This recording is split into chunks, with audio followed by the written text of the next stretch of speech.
পুরো বাংলার নারীদের জীবন কি করে বাঁচালো। দেখুন ভালো করে কি লেখা আছে, সতীদাহ বেদী। আমি রাজা রামমোহন রায়ের দৌহিত্র বংশধর। 51 সতীপীঠের মধ্যে এটি হলো একটি অন্যতম।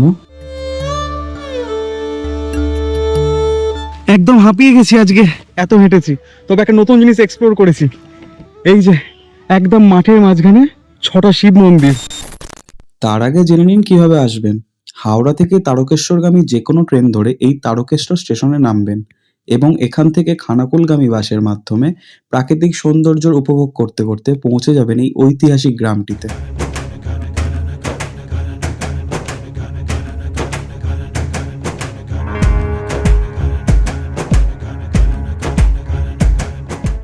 নমস্কার, স্বাগত জানাই একটা ফ্রেশ ভিডিওতে। আর আজকে আমরা এসেছি খানাকুলে, আর এখানে স্বয়ং রাজা রামমোহনের বাড়ি দেখব, আর তার সাথে রয়েছে এক শক্তিপীঠ, অজানা শক্তিপীঠ এই খানাকুলের। তো সেগুলোই ঘুরে দেখাবো, তো চলুন। তো ফাইনালি আমরা পৌঁছে গিয়েছি। এই যে ভিতরে রয়েছে রাজা রামমোহনজির বসত বাড়ি, সেটাই ঘুরে দেখাবো আপনাদের। আর এখানে টিকিট কেটে ঢুকতে হয়, এটা পার্ক আকারে করা আছে। তো চলুন ভিতরে যাই, টিকিট কেটে গিয়ে সম্পূর্ণ দেখাই আপনাদের। তো আপনারা অনেকেই ভাববেন যে একটা বেদী পুরো বাংলার নারীদের জীবন কি করে বাঁচালো। দেখুন ভালো করে কি লেখা আছে, সতীদাহ বেদী। আসলে ব্যাপার হয়েছে, এই জায়গাটিতেই রাজা রামমোহনজির যে দাদা ছিলেন তার স্ত্রীকে দাহ করা হয়েছিল, ঠিক এই বেদিটিতে। তারপরেই উনি ওখানে সংকল্প করেন যে এই সতীদাহ প্রথা বন্ধ করবেন। আসলে আমি এই জায়গাটিতে এসে ভেবেছিলাম খুব সুন্দরভাবে ভিডিও করব, আপনাদের ভালোভাবে দেখাবো। চারিদিকে ফুলের গাছ, খুব সুন্দরভাবে কাজ করা, খুব গোছানো জায়গাটা। তবে এই জায়গাটা দেখে আর হাসি খুশিভাবে ভিডিও করতে ইচ্ছা করছে না। চলুন ভিতরে যাই, ওনার বসত বাড়িটা দেখাই আপনাদের। তবে এই বেদিটা দেখে আমার কোনো ভাষা নেই কিছু বলার, শুধু এই লেখাটা আরেকবার দেখাই, সতীদাহ বেদী, যা আমরা ইতিহাসের পাতায় পড়েছি। আজকে সচকে আমি দেখলাম আর আপনাদেরও দেখালাম এই জায়গাটি।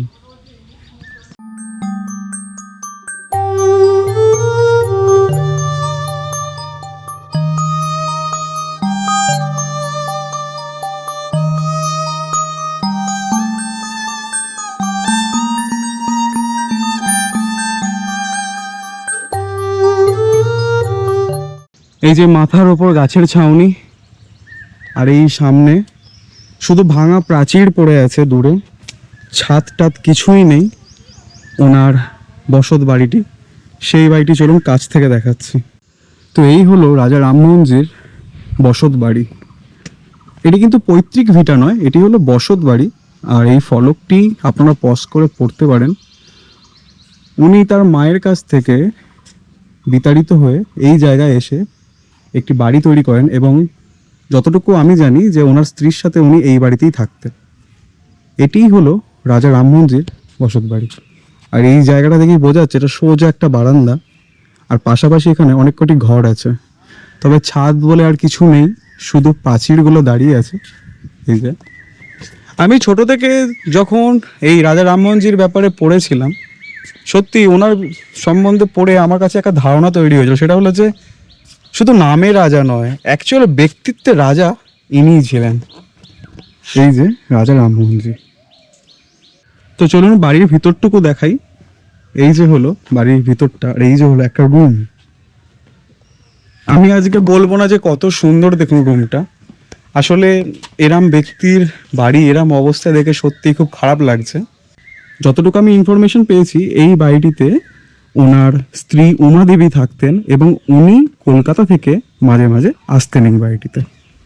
এই হলো আরেকটি রুম। আমি সচরাচর কোথাও গেলে চট করে কোথাও হাত দিই না, তবে আজকে এই বাড়িটিতে আমার হাত দিতে ইচ্ছা লাগছে। সেটা হলো একসময় আমাদের এই রাজা এই বাড়িটিতেই থাকতেন। তোমার কেমন লাগছে বাবু? আমার খুব সুন্দর লাগছে। আমি প্রচুর পড়েছি, আমি যেহেতু আর্টসের স্টুডেন্ট, হিস্ট্রিতেও পড়েছি রামমোহন রায়ের ব্যাপারে, ওনার ব্রহ্ম সমাজের ব্যাপারে, সতীদাহ প্রথার ব্যাপারে। আমার ভীষণ ভালো লাগছে জায়গাটা। আপনাদের অবশ্যই বলবো যে এই জায়গাটিতে একবার হলেও আসুন, আর আমাদের রাজাকে, বাংলার রাজাকে শুধু বইয়ের পাতায় নয়, প্র্যাকটিক্যালি এই জায়গায় এসে একবার অনুভব করুন। তো চলুন এই জায়গাটার দিকে বেরোই, আর বেরিয়ে আরও যা দেখছি সেগুলো দেখাই আপনাদের এই খানাকুল গ্রামে। তো ফাইনালি আমরা পৌঁছে গিয়েছি রাজা রামমোহন রায় মেমোরিয়াল হল। এই যে পুরো চারিপাশটা। তো চলুন কাছ থেকে দেখাই আপনাদের। তো কাছ থেকে হলো এই যে ঠিক এরকম লাগবে, আর এই হলো প্রবেশদ্বার। অ্যাকচুয়াল এটি হলো রাজা রামমোহনজির পৈতৃক বাড়ি, আর ঠিক বাঁ দিকেই একটি বেদি আছে, এটি রাজা রামমোহনজির জন্মবেদি ঠিক এই জায়গাটিতে আছে, একদম সামনে ঢুকে। আর ঠিক ওই দিকটা রয়েছে একটি দোল মঞ্চ, আর বাড়িটা ঠিক এরকম। এই যে বাইরে থেকে তো ওয়েল মেনটেন লাগছে, তো চলুন ভিতরে যাই, ভিতরে গিয়ে দেখাই। এই যে আমাদের রাজা, গলায় মালা পরানো, সামনেই রয়েছে। তো রাজা রামমোহনজির পৈতৃক বাড়িতে আমরা আছি, আর ওনার বাড়ির একজন সদস্যকে পেয়েছি। ওনার কাছ থেকে ওনার পরিচয় এবং এই বাড়ির সম্বন্ধে কিছু ইতিহাস শুনে নেব। তো আপনার নাম কি বলুন? আমার নাম নিত্যব্রত মুখোপাধ্যায়।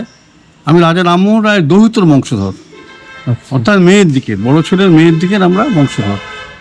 বড় ছেলের তো একটিমাত্র মেয়ে, আর ছোট ছেলের দুটো ছেলে হলো বটে, তাদের কোনো সন্তানাদি হয়নি, ফলে রামমোহনের ডায়ের বংশধর কেউ নেই। এখন আমরা আছি রামমোহনের মেয়ের দিকের। আমার নাম নিত্যব্রত মুখোপাধ্যায়, আমরা দৌহিত্র বংশধর। আর একটা কথা জিজ্ঞাসা করা আছে আপনাকে, সেটা হলো যে আমরা পুরো বাংলাবাসী রাজা রামমোহনজিকে নিয়ে আমরা মানে নিজের মতো ভাবি। আমরা হ্যাঁ, আমরা এটা ভাবি না যে উনি রাজা, ভাবি যে আমাদেরই পরিবারের সদস্য। এটা ভেবে আপনার কতটা খুশি হয় যে এত সম্মানযোগ্য মানুষ আপনাদের পরিবারের একজন? হ্যাঁ, তিনি আমাদের পরিবারের গর্ব, তথা ভারতবর্ষের গর্ব, তথা সারা পৃথিবীর গর্ব। কারণ রাজা রামমোহন রায় একজন আন্তর্জাতিক ব্যক্তিত্ব, মহাপুরুষ। তিনি পৃথিবীর সমস্ত জায়গায় যেখানে যখন অনাচার, কুসংস্কার, মানবতার ওপর অত্যাচার হয়েছে, তার তীব্র প্রতিবাদ তিনি জানিয়েছেন।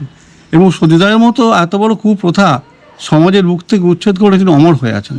একদম একদম। ধন্যবাদ, ভালো লাগলো আপনার সাথে কথা বলে। এই হলো ভিতরটা, আর চারিদিকে এইভাবে পোড়ামাটির কাজ করা আছে ভিতরে, কি সুন্দরভাবে। এগুলো যেহেতু কাঁচগুলো ঠিকঠাকভাবে মোছা নেই, তাই বোঝা যাচ্ছে না, আপনারা প্র্যাকটিক্যালি আসলে ভালোভাবে বুঝতে পারবেন। এই হলো চারিপাশটা, আপনারা এখানে এসে সময় কাটাতেই পারেন। এই হলো ওপরটা, এই যে, আর এই হলো বাইরেটা। আমি বেশি সময় নেব না, শুধু অল্প সময়ের মধ্যে আমি জায়গাটা দেখানোর চেষ্টা করছি। আসলে রাজা রামমোহনজির আসল যে পৈতৃক বাড়ি, সেটি তো ধূলিসাৎ হয়ে গেছে, নেই। এটি পরে পুনর্নির্মিত করা হয়েছিল। তো এই যে রাজা রামমোহনজির পৈতৃক বাড়ি, এটা দেখে বেরোলাম। আর এবার যাচ্ছি আমরা গোপীনাথজির মন্দির, তো চলুন সেটা দেখাবো। তো ফাইনালি আমরা মন্দির নগরী মানে খানাকুলের গোপীনাথজির মন্দিরের কাছে পৌঁছে গিয়েছি। এই যে এদিকে একটা আটচালা বিশিষ্ট মন্দির আছে, যা দেখি বোঝা যাচ্ছে মহাদেবের মন্দির। এদিকে একটি মন্দির আছে, তো চলুন কাছ থেকে ঘুরিয়ে ঘুরিয়ে দেখাই। আর এখানে অনেকেই ফোর হুইলার নিয়ে এসেছে ঘোরার জন্য। এই যে এদিকে একটি মন্দির, এদিকে একটি তুলসী মঞ্চ, এদিকে একটি দোল মঞ্চ, যেন মনে হচ্ছে বৃন্দাবনে চলে এলাম। হ্যাঁ, মারাত্মক জায়গা। বাহ, দোল মঞ্চ, এই যে বিশাল বড় একটা সিংহদ্বার টাইপের, মারাত্মক লাগছে। হ্যাঁ, এই টাইপের আমি গেট না মায়াপুরে রেখেছিলাম।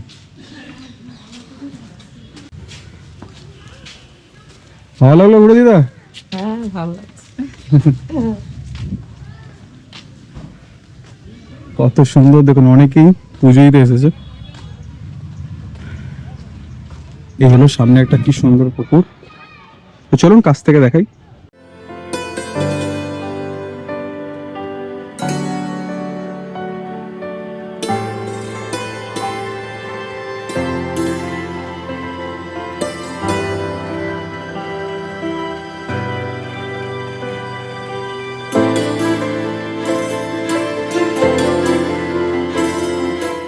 এই হলো কাছ থেকে গোপীনাথজির মন্দির।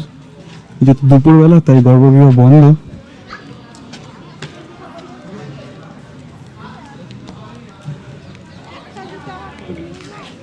কত সুন্দর লাগছে।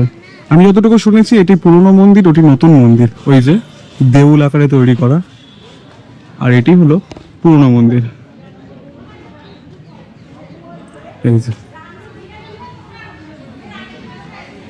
আর যেহেতু দুপুরের টাইম তাই ঠাকুরের দর্শন করাতে পারলাম না। আপনারা সকাল সকাল আসবেন। এখন যেহেতু 3টে 3:30 বেজে গেছে মোটামুটি, গর্ভগৃহ টোটালি বন্ধ, তবে ভক্তদের সমাবেশ এখনো প্রচুর পরিমাণে আছে এই জায়গায়। এই হলো এখন মূল মন্দির। আমরা এই গেটটা দিয়ে বেরোলাম আর আমরা চলে যাচ্ছিলাম ওই শক্তিপীঠ দর্শনে। তবে ওই যে বুবু একটা জিনিস দেখতে পেয়েছে, জাস্ট জিনিসটা দেখো, ওই মন্দিরটা মারাত্মক টেরাকোটায় সুসজ্জিত মন্দির। চলুন কাছ থেকে দেখাচ্ছি মন্দিরটি আমি। প্রবেশদ্বার এটা, আর এখানে তালা মারা আছে। এই যে দুটো ভাই বোতল নিয়ে খেলছে, আর এরাই আমাকে বললো যে দাদা বিকেল 5টার সময় এই প্রবেশদ্বার খুলবে। তবে মন্দিরটি এত সুন্দর, আমি বাইরে থেকে দেখাচ্ছি, মারাত্মক মারাত্মক। আমি যতটা খুলি, এখানে একটা পালকির মতো রাখা, এখানে তো মানে খুব ধুমধাম করে দোল পূর্ণিমা পালন হয়, আবিরও পড়ে আছে এই যে। আর এই হলো রাধাবল্লভ মন্দিরটি। ক্যামেরায় দূর থেকে মনে হচ্ছে অনেক ছোট, তাহলে বিশাল মন্দির, একরত্ন বিশিষ্ট, আর চারিদিকে টেরাকোটা। সামনে দেখুন কত সুন্দর গ্রাউন্ড করা, আর একটা তুলসী মঞ্চ ওই যে, আর এদিকে একটা সুন্দর ফুলের বাগান, মারাত্মক লাগছে। এই যে দেখুন, ভাষায় প্রকাশ করা যাচ্ছে না। আমি রিকমেন্ড করব যে আজকে যত কটা প্লেস দেখালাম তার মধ্যে রাজা রামমোহনজির বাড়ি তো 1 নম্বরে, আর দ্বিতীয় হলো এই জায়গাটি, আসতেই হবে। এই মন্দিরটি একবার দেখে যাবেন অবশ্যই। তো চলুন বেরোই এখান থেকে এবার। তো ঘণ্টেশ্বর শিব মন্দির আর শক্তিপীঠ, ওটা দেখতে যাওয়ার পথেই একটা খুব সুন্দর জায়গার খোঁজ পেয়েছি, যা স্থানীয় বাসিন্দারাই আমাদের বলল। এই যে দেখুন এদিকে মাটির দোতলা, আর ঠিক এই যে এত সুন্দর মন্দিরগুলি কেমন অবহেলায় পড়ে আছে। কি বলবে তুমি? মারাত্মক জিনিস। মারাত্মক মানে আজকে রীতিমতো এক্সপ্লোর হচ্ছে মারাত্মকভাবে এই খানাকুল জায়গাটিতে। একদম অচেনা জায়গা, যেহেতু খানাকুলের কোনো স্টেশন নেই, তাই মানুষজন অতটা হয়তো এদিকে অতটা জানে না কিছু। তবে এই যে মন্দিরগুলো দেখুন, টানা পাশাপাশি আমাদের যেটা শুনলাম 6টি মন্দির আছে। এই হলো সেই 6টি মন্দির। ইমাজিন করুন এই জায়গাটা, জাস্ট দেখুন, একদম গ্রামের বনভূমি, আর তার ফাঁকে আছে দেখুন 6খানা জরাজীর্ণ মন্দির, ইতিহাস বহন করে আছে, এখনো দাঁড়িয়ে আছে। এই 6টি 8চালা বিশিষ্ট মন্দির আমার দেখে মানে রীতিমতো কান্না পায়, মানে এত সুন্দর মন্দির। আচ্ছা এখানে মহাদেব নেই, দেখি পরপর সব কটা দেখি একবার। এই যে এখানেও নেই, এখানেও নেই। এই যে যেখানে মহারাজ বিরাজমান করেন আমাদের স্বয়ং মহাদেব, নিচের কালো পাথর অংশটুকু আছে, কিন্তু ওপরের কিছুই নেই। সত্যি বলতে এই জায়গাটা দেখে আমি নিজে অবাক হয়েছি, আর এত প্রাচীন জায়গা যা আপনাদের কাছ থেকে আমি লুকিয়ে রাখবো কিভাবে। তো একবার ভাবলাম তাই দেখিয়ে দিলাম। কেমন লাগলো এই জায়গাটা অবশ্যই কমেন্ট করে জানাবেন। তো চলুন শক্তিপীঠে যাই এবার।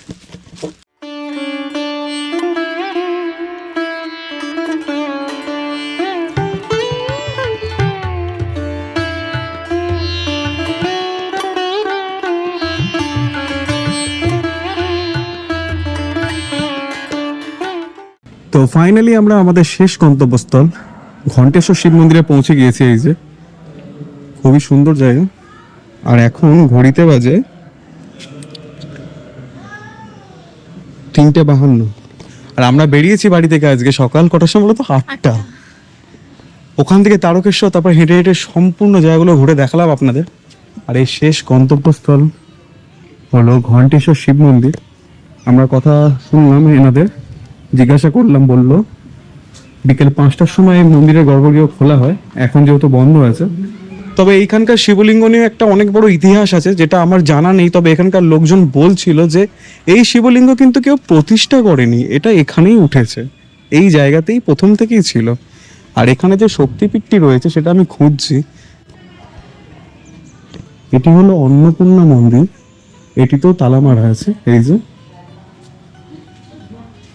অনেকটা দুর্গা মঞ্চ স্টাইলের, একটা শক্তিপীঠ যেমন হয় সেরকমই দেখতে, কত সুন্দর দেখো। কি বলছো? ওইদিকে শক্তিপীঠ, ওই যে দূরে একটা মন্দির দেখছো, ঠিক এই পুকুরটার পাশে মা রত্নাবলী, ওই মন্দিরটি হলো শক্তিপীঠ। তো চলুন দেখাচ্ছি। তো এই হলো সেই শক্তিপীঠ বা সতীপীঠ যাই বলেন। 51 সতীপীঠের মধ্যে এটি হলো একটি অন্যতম, যেখানে মায়ের ডান স্কন্দ মানে ডান কাঁধটা পড়েছিল এখানেই। আর এখানে পুরোভাবে বিভক্ত করা আছে যে 51টা অংশ শরীরের কোথায় কোথায় পড়েছে। আমি সব থেকে দেখে অবাক হয়ে গেছি, ওখানে লেখা আছে এক জায়গায়, মানে ব্রেন যেটা আমরা বলি, হিংলাজ মাতা যে পুজো হয় পাকিস্তান। তাছাড়া এদিকে রয়েছে যশোরেশ্বরী, যেখানে চরণতল পড়েছিল খুলনা, সেটা বাংলাদেশে অনেক কিছু, চট্টগ্রামে পড়েছিল দক্ষিণ হস্ত বাংলাদেশে। তারপরে এদিকে রয়েছে শ্রীশৈল বাংলাদেশ ঘাড়। তো আজকে শেষ গন্তব্যস্থল এই সতীপীঠই ছিল, যা দেখে আমরা খুব খুশি, আর আপনারা অবশ্যই আসবেন এখানে। আর এই 51টা সতীপীঠের মধ্যে একটা পূর্ণ হলো, আর বুবু বলছিল সব পূর্ণ করতে হলে কোথায় যেতে হবে? পাকিস্তান আর বাংলাদেশ। Pakistan plus Bangladesh plus Nepal. ওখানে একটা জায়গায় দেখলাম উভয় হাঁটু, সেটা নেপালে আছে। তো আজকে ভিডিওর প্রথম শুরুতেই রাজা রামমোহনজির বাড়ি দেখিয়েছি, আর রাজা রামমোহনজির জন্য একটা লাইক তো করতেই হবে, আর শেষে রইল এই শক্তিপীঠ। তো ভিডিওটা কেমন লাগলো অবশ্যই জানাবেন, আর লাইক শেয়ার কমেন্ট করতে ভুলবেন না, আর অবশ্যই সাবস্ক্রাইব করবেন যদি ভিডিওটা ভালো লেগে থাকে। তো দেখা হচ্ছে নতুন ভিডিওতে। Tata tata. টাটা।